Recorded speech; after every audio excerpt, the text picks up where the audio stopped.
हरे कृष्णा। एकादशी क्या है? एकादशी शब्द संस्कृत भाषा से लिया गया है, जिसका अर्थ 11 होता है। एकादशी को हिंदी संस्कृति में एक अत्यंत शुभ दिन माना जाता है। एकादशी मास में 2 बार आती है, कृष्ण पक्ष में एवं शुक्ल पक्ष में। पूर्णिमा से अमावस्या तक की अवधि के 15 दिनों को कृष्ण पक्ष एवं अमावस्या से पूर्णिमा तक की अवधि के 15 दिनों को शुक्ल पक्ष कहा जाता है। कृष्ण पक्ष एवं शुक्ल पक्ष का 11वां दिन एकादशी होता है। आध्यात्मिक जीवन में प्रगति के लिए एकादशी के व्रत को महत्वपूर्ण माना जाता है। एकादशी का महत्व। पुराणों के अनुसार भगवान विष्णु ने एक देवी की रचना की थी, जिनको एकादशी नाम दिया गया। एकादशी की रचना एक दानव मूर को पराजित करने के लिए की गई थी। एकादशी के द्वारा उस दानव की मृत्यु के उपरांत भगवान विष्णु ने इस कार्य से प्रसन्न होकर एकादशी को वरदान दिया कि जो भी भक्त एकादशी व्रत का पालन करेंगे तो वह सभी पापों और अशुद्धियों से मुक्त होने में सफल होंगे एवं निश्चित रूप से मोक्ष प्राप्त करेंगे। एकादशी के व्रत का वास्तविक उद्देश्य सर्वोच्च भगवान श्री कृष्ण के प्रति आस्था और प्रेम को बढ़ाना है। एकादशी का व्रत भगवान श्री कृष्ण को प्रसन्न करने के लिए किया जाता है। जो एकादशी के दिन उपवास करने वाले व्यक्तियों के पापों का उद्धार करते हैं।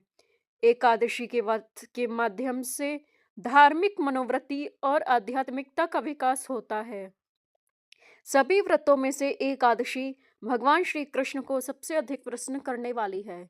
एकादशी का व्रत करके और हरे कृष्ण मंत्र का जप करके और इसके नियमित पालन से भक्तगण कृष्ण भावनामृत में उन्नति करते हैं।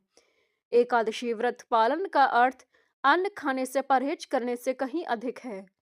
एकादशी व्रत का पालन करने की पारंपरिक प्रणाली उपवास करना और रात्रि जागरण है और भगवान की महिमा का जप करना है। सभी भक्तों को कृष्ण भावनामृत में आगे बढ़ने के लिए एकादशी का लाभ उठाने का प्रयास करना चाहिए। ब्रह्म वैवर्त पुराण के अनुसार जो भक्त एकादशी के दिन उपवास करते हैं वह सभी प्रकार के पापों से मुक्त हो जाते हैं और पवित्र जीवन में उन्नति करते हैं।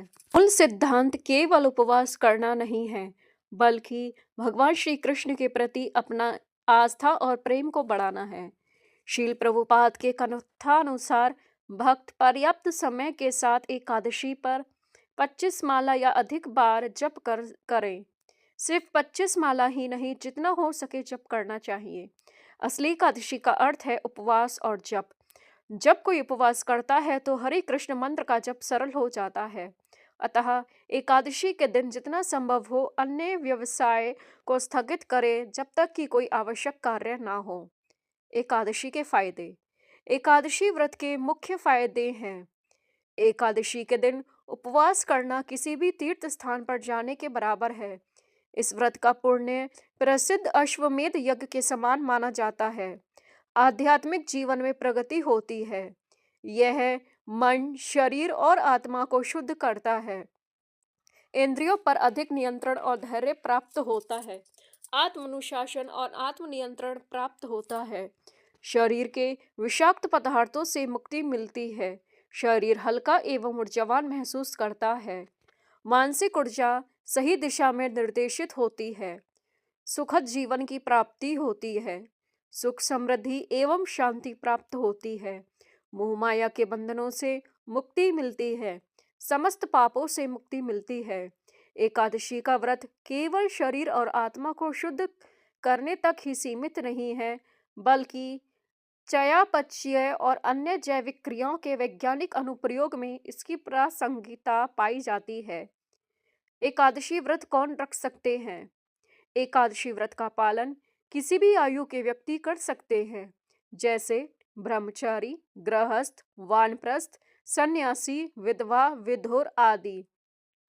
बाल्यावस्था से वृद्धावस्था तक कोई भी भक्त इस व्रत को रख सकता है।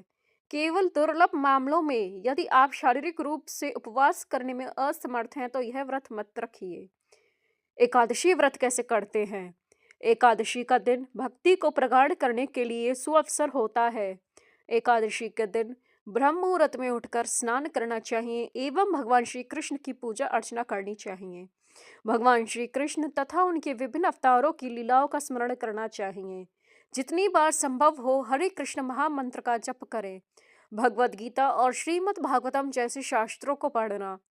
भगवान विष्णु श्री कृष्ण के मंदिर में जाना चाहिए।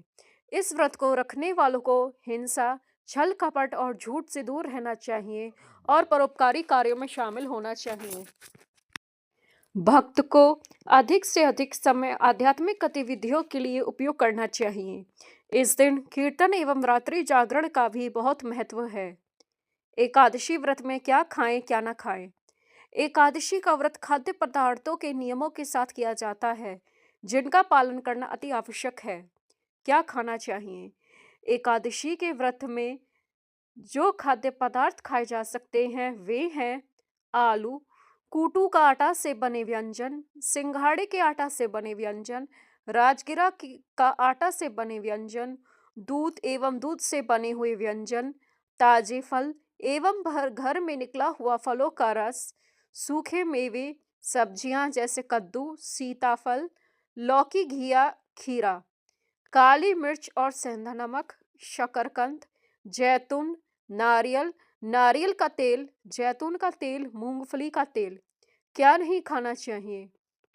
एकादशी के व्रत में निम्नलिखित खाद्य पदार्थों का सेवन वर्जित है। चावल। एकादशी के व्रत में चावल का सेवन पूर्णतः वर्जित है। इस दिन चावल का सेवन करने से पुण्यों का विनाश हो जाता है। मांस, मदिरा, मछली एवं अंडा, प्याज एवं लहसुन, सभी प्रकार के अनाज जैसे गेहूं, ज्वार, बाजरा, जौ, जई, रागी आदि, सभी प्रकार की दालें जैसे मूंग, मसूर, चना, अरहर, उड़द आदि, फलियां, बीन्स एवं पत्तेदार सब्जियां जैसे फूल गोभी, बंद गोभी, बैंगन, मटर, गाजर, शलगम, मूली, ब्रोकली, शिमला मिर्च, भिंडी, करेला, गाजर, टमाटर, मैदा से बने हुए व्यंजन, शहद, baking powder, baking soda, custard, कुछ मसाले जैसे हींग, जायफल, सरसों, सौंफ, मेथी, कलौंजी, अजवाइन, लौंग, इलायची, बाजार के पैक फलों का रस, दलिया, पास्ता, मैक्रोनी, डोसा, इडली। एकादशी व्रत का पारण। एकादशी व्रत का पारण किए बिना इस व्रत को पूरा नहीं माना जाता। एकादशी का व्रत रखने के बाद इस व्रत को खोलने की विधि को पारण कहा जाता है।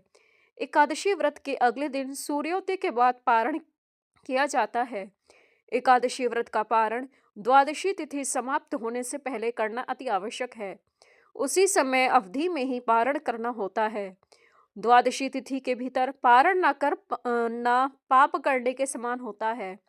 पारण का समय जानने के लिए इस्कॉन द्वारा उपयोग किए जाने वाले वैष्णव कैलेंडर का उपयोग किया जाना चाहिए, क्योंकि एकादशी और महत्वपूर्ण त्योहारों के लिए निर्धारित तिथियां प्रत्येक संप्रदाय में पंडितों द्वारा उपयोग की जाने वाली गणना की प्रणाली के अनुसार भिन्न हो सकती है।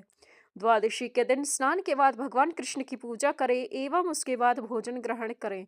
पारण का भोजन सात्विक होना चाहिए। जिस वस्तु के त्याग से आपने एकादशी व्रत किया है उसी वस्तु के सेवन के साथ ही व्रत खोला जाता है।